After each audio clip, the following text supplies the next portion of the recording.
ये last question हम लोग देख रहे हैं सेकंड चैप्टर के ऊपर। ये यूनिवर्सिटी में तो नहीं पूछा है, लेकिन ये कंसेप्चुअली बहुत इंपॉर्टेंट, बहुत अच्छा क्वेश्चन है, इसलिए मैं इसको ले रहा हूँ। तो अभी आप सभी लोग क्या करोगे, वीडियो को पॉज करोगे, खुद से ट्राई करो, क्वेश्चन को समझने की कोशिश करो, आंसर निकालने की कोशिश करो आप लोग। अगर आप लोगों ने अभी आंसर निकाला होगा तो देखो मैं किस तरह से इस क्वेश्चन को डील कर रहा हूँ, ये क्वेश्चन में क्या क्या इन्फॉर्मेशन हम लोगों को दी है। तो आराम से इसको दो मेथड से हम लोग सॉल्व करेंगे। तो मेथड नंबर 1 मैं ले रहा हूँ। पहले तो क्वेश्चन को पढ़ो आप लोग।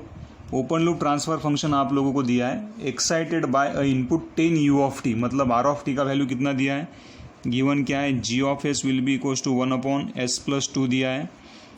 r ऑफ टी आप लोगों को कितना दिया है, 10 u ऑफ टी दिया है। The time at which the output reaches 99% of its final 99% of its steady state value, मतलब क्या निकालना है आप लोगों को, टाइम t का वैल्यू आप लोगों को निकालना है। ये t आप लोगों को निकालना है, लेकिन कब, जब आपका आउटपुट क्या करेगा, 99% वैल्यू रीच करेगा, output reaches to its 99% value of steady state value. Steady state value आप लोगों को निकालना पड़ेगा, और उसके 99% वैल्यू तक पहुंचने के लिए कितना टाइम पीरियड आप लोग लोगे वो आपको यहाँ पे फाइंड आउट करना पड़ेगा। तो देखो मैं किस तरह से इसको सॉल्व कर रहा हूँ। So first transfer function you need to calculate. Transfer function क्या रहता है, c of s divided by r of s। तो क्लोज लूप ट्रांसफ़र फंक्शन हमको निकालना है। ओपन लूप ट्रांसफ़र फंक्शन आपको दिया है, तो ये 1 को आप लोग उठाओगे, नीचे ऐड करोगे तो आपका क्लोज लूप ट्रांसफ़र फंक्शन बनेगा। So close loop transfer function कितना बनता है, 1/s+3। 1 को उठाया, नीचे ऐड कर दिया, तो ये close loop transfer function. r of t का लैप्लास ट्रांसफॉर्म ले लो आप लोग, तो ये बनेगा r of s will be equals to 10 divided by s, कुछ इस तरह से बनेगा। This is your 10 divided by s. तो यहाँ पे r ऑफ s का वैल्यू कितना आएगा, 10 डिवाइडेड बाय यस। इसको ये वाले साइड में लेके आओ तो ये कितना बनेगा, 10 डिवाइडेड बाय यस+3, कुछ इस तरह से बनना चाहिए। देन c ऑफ s का वैल्यू कितना रहेगा, फिर c of s will be equals to s+3। Our goal is to find out the value of c of t। Response आप लोगों को कैलकुलेट करना है, तो ये आना चाहिए आप लोगों का a divided by s plus b divided by s+3। अभी आप लोग एक बार s का वैल्यू 0 पुटअप करके देखो तो a का वैल्यू आप लोगों को 3.33 मिलेगा। एक बार s का वैल्यू आप लोग -3 पुटअप करके देखो तो यहाँ पे -3.33 आप लोगों को मिलेगा। So c of s will be equals to 3.33 minus 3.33 e to the power -3t। इसका इनवर्स लैप्लास ट्रांसफॉर्म लेने के बाद में ये वाला टर्म आप लोगों को मिलेगा। सो this is nothing but your c of t response we are getting after taking the inverse Laplace transform of that particular, ये वाले c ऑफ s का इनवर्स लैप्लास ट्रांसफॉर्म लेंगे तो ये वाला इक्वेशन बनेगा। तो c of t will be equals to कितना मिला, 3.33 1 minus e to the power -3t। इतना आप लोगों को c ऑफ t मिला है। अभी हम लोगों को क्या करना है, फाइनल वैल्यू निकालना है c ऑफ t की, मतलब as t tends to infinity what is the value we are getting. तो अभी क्या करेंगे, फिर c of t as t tends to infinity, that is nothing but the final value of your system. So 3.33 1 minus e to the power -3t का value कितना put up करो, infinity. तो e to the power -minus infinity कितना बनता है, 0। 1 minus 0 will become 0। तो c of infinity भी बोल सकते हैं इसको, या इसको आप लोग फाइनल वैल्यू भी बोल सकते हो, या इसको आप लोग स्टेडी स्टेट वैल्यू भी बोल सकते हो। वो कितना है आप लोगों का, 3.33 इतना बना। तो इतना फाइनल वैल्यू आप लोगों को मिला है। अभी हम लोगों को क्या करना है कि ये जो फाइनल वैल्यू है इसका 99% आप लोगों को लेना है।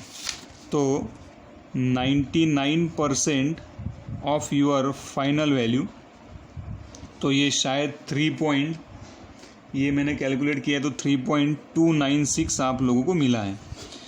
तो इतना वैल्यू मिलने के लिए सिस्टम को कितना टाइम पीरियड लेना पड़ेगा, वो टाइम हम लोगों को क्या करना है, फाइंड आउट करना है। इसलिए मैं यहाँ पे लिख रहा हूँ c of t will be equals to 3.33 1 minus e to the power -3t हम लोगों के पास में है। नाउ सी ऑफ टी मतलब आउटपुट में हमें 3.296 वैल्यू चाहिए। तो ये इस वैल्यू लाने के लिए इतना 3.296 वैल्यू लाने के लिए ये टी का कितना वैल्यू आप लोगों को या टाइम कितना लगेगा वो हमको कैलकुलेट करना है। इसलिए ये आएगा 3.296 divided by 3.33 will be equals to 1 minus e to the power minus 3t। इसको अगर आप लोग सॉल्व करोगे तो t will be equals to आपका अप्रॉक्सीमेट आना चाहिए 1.53 सेकंड। सो इतना टाइम पीरियड आप लोगों को लगेगा to reach 99% of its your final value. इसका मतलब क्या हुआ कि अगर डायग्रामेटिकली आप लोग बताओगे तो this is your c of t with respect to time t. तो मैक्सिमम वैल्यू कितना था हम लोगों का as a t tends to infinity, what is the maximum value we are getting 3.33। So ये 3.33 मतलब ये आप लोगों का 100% वैल्यू है। 3.33 is nothing but your 100% value. हम लोगों को कहाँ पे जाना है 99% मतलब ये वाला वैल्यू। तो ये वाला वैल्यू आप लोगों को मिलने के लिए ये वाला जो वैल्यू रहेगा 99% वाला जो वैल्यू रहेगा, मान के चलो ये वाला अप्रोक्सीमेट। तो यहाँ तक सिस्टम को जाने के लिए आप लोगों को टी कितना लगा 1.53 सेकंड, इतना टाइम पीरियड लगा। और 99% वैल्यू मतलब कौन सा कितना रहेगा, ये वाला पॉइंट, ये कितना है आप लोगों का 3.296 इतना वैल्यू। तो इतना वैल्यू अगर हम लोगों को अचीव करना है सिस्टम का तो आप लोगों को कितना टाइम पीरियड लगना चाहिए 1.53 सेकंड इतना टाइम पीरियड लगेगा। मेथड नंबर 2 क्या है, मेथड नंबर 2 हम लोगों का, आप लोग यहाँ पे फाइनल वैल्यू थ्योरम भी अप्लाई कर सकते हो। फाइनल वैल्यू थ्योरम भी हम लोग अप्लाई कर सकते हो। फाइनल वैल्यू थ्योरम क्या कहता है कि limit t tends to infinity, अगर कोई भी एक सी ऑफ टी नाम का फंक्शन आप लोगों ने ले लिया यहाँ पे, तो फाइनल वैल्यू थ्योरम क्या है, limit s tends to 0 s into c of s, कुछ इस तरह से आप लोग निकाल सकते हैं। तो सी ऑफ एस मतलब अभी हम लोगों ने आउटपुट ऑलरेडी यहाँ पे कैलकुलेट किया है। सी ऑफ एस कितना आया हुआ है फिर हम लोगों के पास में, ये यहाँ पे देखो। So this is the value of c of s we are getting, ये सी ऑफ एस का वैल्यू है हम लोगों के पास में। तो फाइनल वैल्यू क्या मिलेगा फिर आप लोगों को, यहाँ पे पुटअप किया तो limit s tends to 0 s into c of S.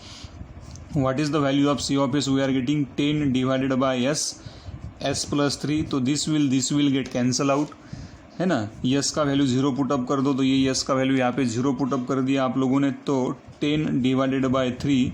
So c of t, so limit t tends to infinity, c of t का वैल्यू कितना आना चाहिए 3.33।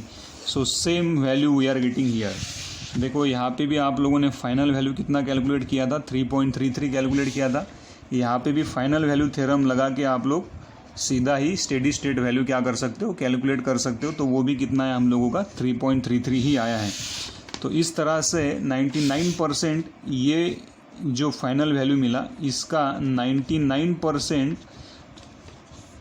आउटपुट या 99% वैल्यू रीच करने के लिए आप लोगों को t will be equals to 1.53 second इतना टाइम पीरियड लगेगा। So this is the application based question.